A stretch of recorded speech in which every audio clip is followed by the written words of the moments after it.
আসসালামু আলাইকুম ওরহমতুল্লাহি ওবরাকাতুহ। রসুল করিম সাল্লাল্লাহু আলাইহি ওয়ালা আলিহি ওয়াসাল্লামের রওজা আতহারে দোয়া কবুল হবে কিনা।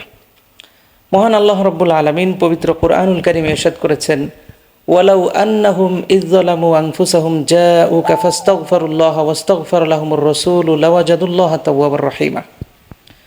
অত্র আয়াতে আল্লাহ সুবহানাহু ওয়া তাআলা বলতেছেন, আর যদি তারা অপরাধী হয়ে আপনার নিকট আসে এবং আল্লাহর নিকট ক্ষমা চাই এবং রসুল সাল্লাল্লাহু আলাইহি ওয়াসাল্লাম আপনিও তাদের জন্য ক্ষমা করার সুপারিশ করেন, তবে অবশ্যই তারা আল্লাহকে তওবা কবুলকারী অতিশয় দয়াবান হিসেবে পাবে। সুবহানাল্লাহি ওয়া বিহামদিহি সুবহানাল্লাহিল আযীম।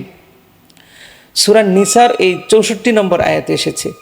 এই আলোচ্য আয়াতে জাউকা আপনার নিকট আসে বাক্যটি গোটা বিশ্বে ছড়িয়ে থাকা উম্মতের জন্য মাদিনা মুনাওয়ারায় রাসূল সাল্লাল্লাহু আলাইহি সাল্লামের রওজা মুবারক সফর করে আসার বৈধতা এটা প্রমাণ করে, এবং সেখানে গেলে যে দোয়া কবুল হবে আল্লাহ রাব্বুল আলামিন তার গ্যারান্টি এই আয়াতের মধ্যেই দিয়েছেন যে ওয়াস্তাগফার লাহুমুর রাসূলু, রসুল যদি তাদের জন্য ক্ষমা চান আপনি, তাহলে লাওয়াজাদুল্লাহ অবশ্যই আল্লাহকে তারা পাবে তাওয়াবান রহিমান, অতিশয় দয়ালু, তওবা কবুলকারী আর অতিশয় দয়াবান হিসেবে পাবে। সুবহানাল্লাহি ওয়া বিহামদিহি সুবহানাল্লাহিল আযীম।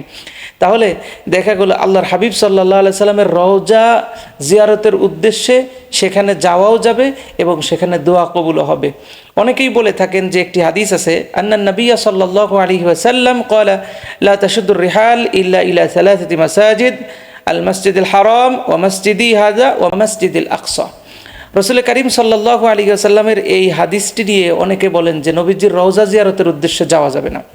তবে এখানে সূক্ষ্ম কথা হলো যে এই হাদিসের মধ্যে ফয়জুল বারিতে আল্লামা আনোয়ার শাহ কাশ্মীর রহমতুল্লাহি আলাই যেটা লিখেছেন সেটা হলো, এই হাদিসের মধ্যে বলা হয়েছে যে ওয়ালা তাআল্লাকা লাহু বিমাসআলাতি জিয়ারাতিল কুবুর। এই হাদিসে কিন্তু মসজিদের কথা বলা হয়েছে, কবর জিয়ারতের কথা বলা হয় নাই, যে কোনো কবরে যে যাওয়া যাবে না। 3টি মসজিদে যাওয়ার কথা বলা হয়েছে, যে অধিক সওয়াবের জন্য 3 মসজিদ ছাড়া অন্য মসজিদে যেয়ে কোনো লাভ নাই, অন্য মসজিদে যাওয়া যাবে না। কিন্তু বলা হয় নাই যে কবর জিয়ারতের জন্য যাওয়া যাবে না। মানুষ তো নিয়ত ছাড়া বিয়েও করতে যায় না, মানুষ তো নিয়ত ছাড়া বাজারেও যায় না। প্রত্যেকটা কাজের আগেই তো মানুষ আগে নিয়ত করে আমি এটা করব, এটা করব, এটা করব। আল্লাহ রসুল সাল্লাল্লাহু আলাইহি ওয়ালা আলিহি ওয়াসাল্লামের রওজা জিয়ারত করা এবং রওজা জিয়ারতের উদ্দেশ্যে সফর করা এটা বৈধ, এটা বেদাত নয়। এবং রওজা আতহারে যে দোয়া করলে যে দোয়া কবুল হয় তার গ্যারান্টি পবিত্র কোরআনে সূরা আন-নিসার ৬৪ নং আয়াতে স্বয়ং রব্বুল আলামিন দিয়েছেন। অতএব যারা বলে রওজা শরীফে দোয়া কবুল হবে না, রওজা জিয়ারতের উদ্দেশ্যে যাওয়া যাবে না, তাদের এ কথা ভুল।